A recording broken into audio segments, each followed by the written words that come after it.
Welcome back to our chess combination series, and today we have a fabulous combination coming from Mr. Grischuk, who was a white in this game. So Alexander Grischuk is a grandmaster from Russia, and here he was playing against a French guy, Mr. Laurent Fressinet, who's also a very strong grandmaster, but got the short side of the stick in this example. So what went wrong for Black? Notice how throughout the game, this pawn and throughout the combination is going to be his downfall. All kinds of tactics arise with this passer on c7.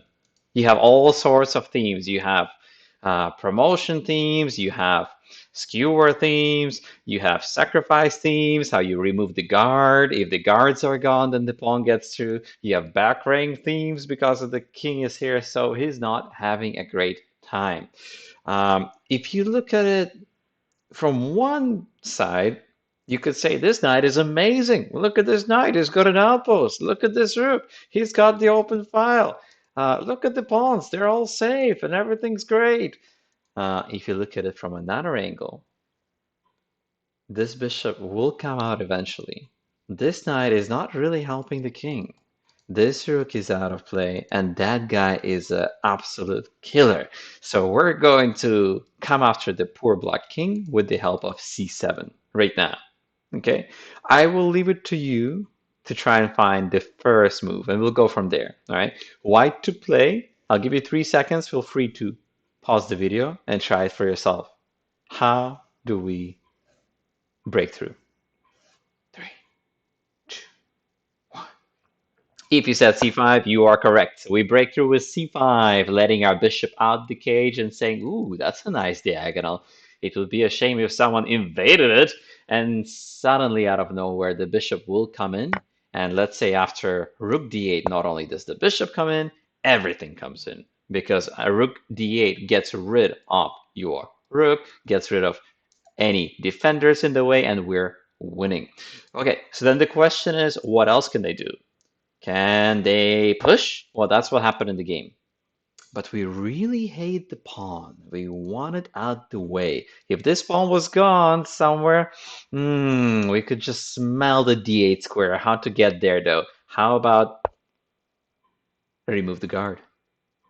If the pawn is gone, we're breaking through to d8. So they can't take my bishop. If they do, we go here. That's a pin. They can take once. I take back. They take me, and good game.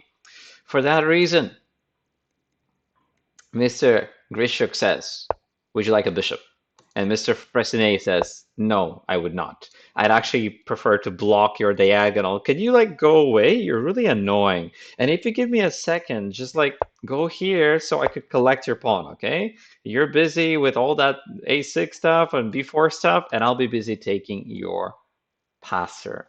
But such an advanced passer is worth a million pawns. Okay, you can't lose him. You have to keep him on the board unless you're winning like a queen for it. Okay, so how? How do we make use of it now? Let's see. We're going for c6. And Grischuk says, come take my pawn. Come take it. I promise you can have two of them. You can even have the second one on c7. Nah, just kidding. Okay.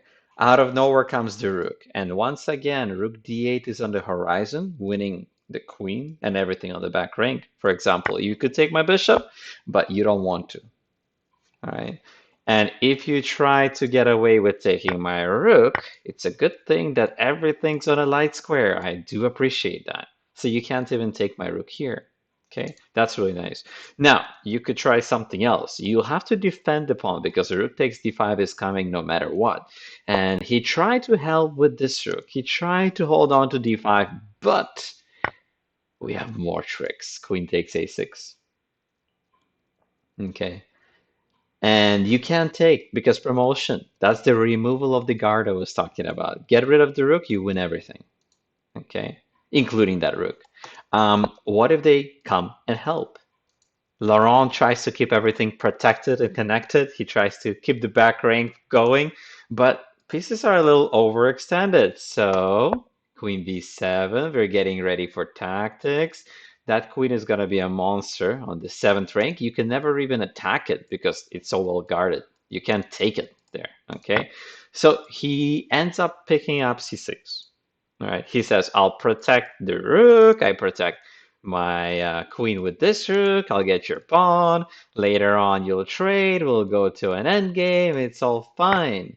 And he was so happy to trade off the queens. He thought, okay, bishop has to, take, then rook endgame. Everything is all right. But out of nowhere came more tactics. Can you try to find it? Another 3 seconds. Feel free to pause. Three. More tactics. Okay, after rook takes d5, everything is breaking through because finally we do get to d8. So rook d8 is on the horizon. Can they take? No. Everything's on this favorite line of my bishop, just where we want it to be.